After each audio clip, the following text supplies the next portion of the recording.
John knows what's gonna happen to him.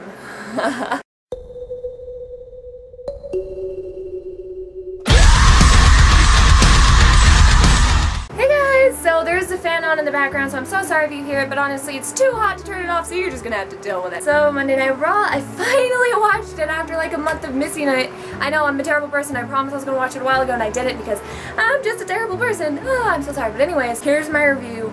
Let's do it.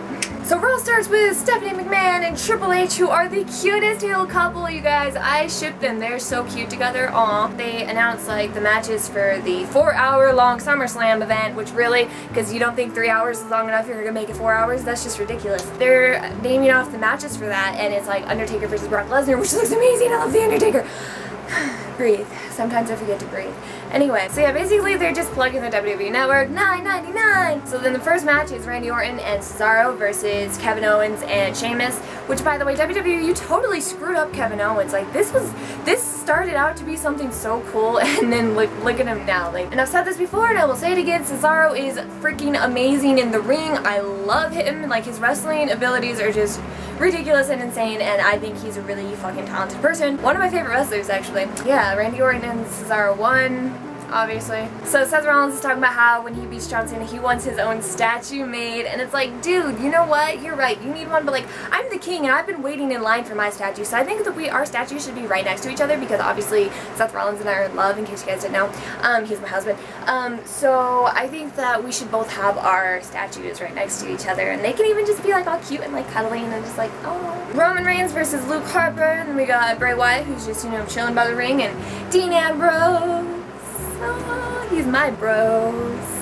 I like Roman Reigns, but the best part of this match was Dean Ambrose on commentary. So anyway, Roman won. So then we got Becky Lynch, right? Lynch. I think that's her name. Anyways, Becky Lynch versus Tamina, or as I like to call it, Tamana, because you're not a woman. Becky won, and she definitely got a new fan today because this is my first time getting to see, you know, just her. I've seen her in matches with Paige and Charlotte before, but I haven't actually got to see like much of her, so this was the first time seeing just her, and she really impressed me, so I am a fan of her, officially. Then we have Lana on commentary for Rusev versus Mark Henry. Somebody's gonna get my hash browns.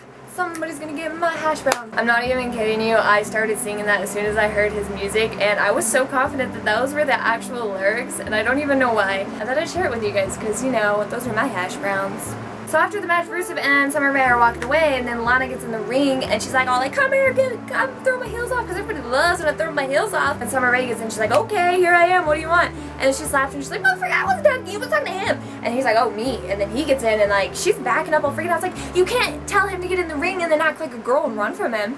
Of course, Dolph Ziggler comes out. I guess he was gone, so he's back now. Hi, Dolph. I was gone too, so that's cool. Attacks Rusev, and then Rusev pulls Summer Rae in front of him and uses her like a shield, and then Lana attacks her, and then blah blah blah blah blah. Team Lana and Dolph are like, woo, victory! Right back, which every time I see him, I think of Pukey. You guys know it's been really tough since, you know, Pukey's retired, and YouTube is never gonna be the same without him. So it's tough. So forgive me for getting a little torn up over this, but Ryback versus The Miz, and Miz comes out with a mic in his hand, of course, and he's talking about, Big Show, you really think you're an actor? When people see me, they see a star. I'm The Miz, and I'm an awesome star. Yeah, I guess you're right. Who else misses The Miz and John Morrison, though? I think they were really cool. I loved them, man. Ryback wins. Guess what, Ryback? I don't like you. Then we got the contract signing for Seth Rollins and John Cena's match at SummerSlam, and Seth Rollins comes out and he's just tearing it up on the microphone tonight. He's amazing. I love him. He cuts the best promos. I think that I actually like his promo, like his verbal attacks and like the way that he does his promo style a lot better than I like CM Punk's, and that's saying so much because CM Punk on the mic, oh my god, you guys, we're not even talk about that because CM Punk left me, and I think that he's really freaking good on the microphone and in the ring. Like, God, Seth Rollins, just marry me. John Cena is a disease and Seth Rollins is the cure. Well, if I get the disease, will you come cure me, Seth Rollins?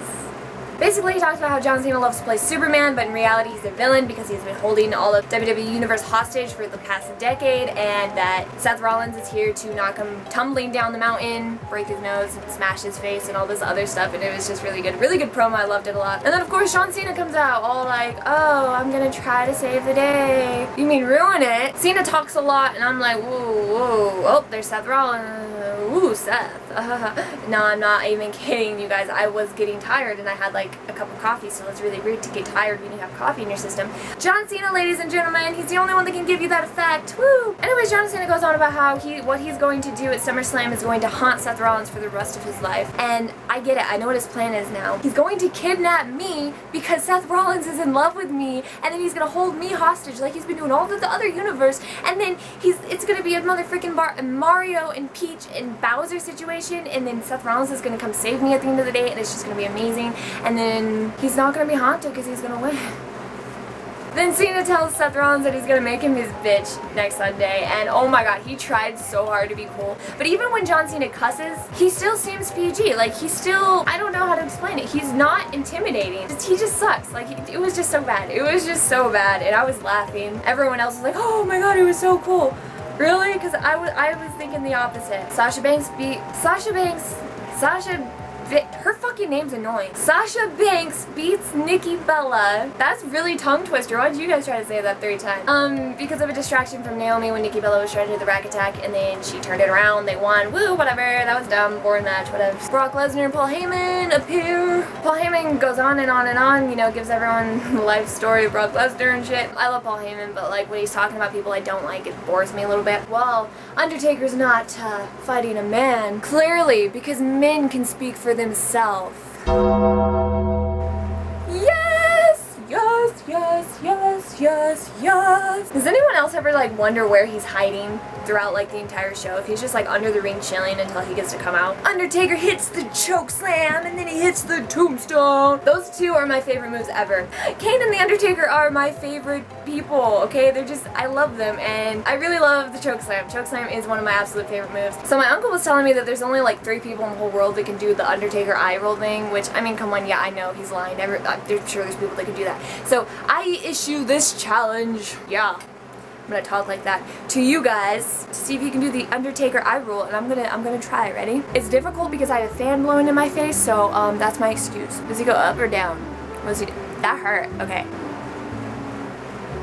Okay, no. I feel like a retard. Okay, so that just hurts. I challenge you guys to do that.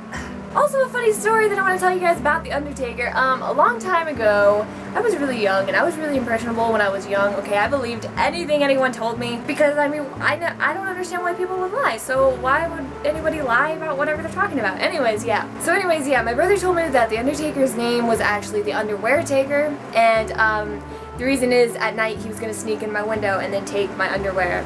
And I remember because that night I was like freaking out, and I was like trying to go to sleep, and I was just like staring terrified at the window because I actually thought it was gonna happen. And yeah, so to this day I still call him the Underwear Taker. Good times, good times.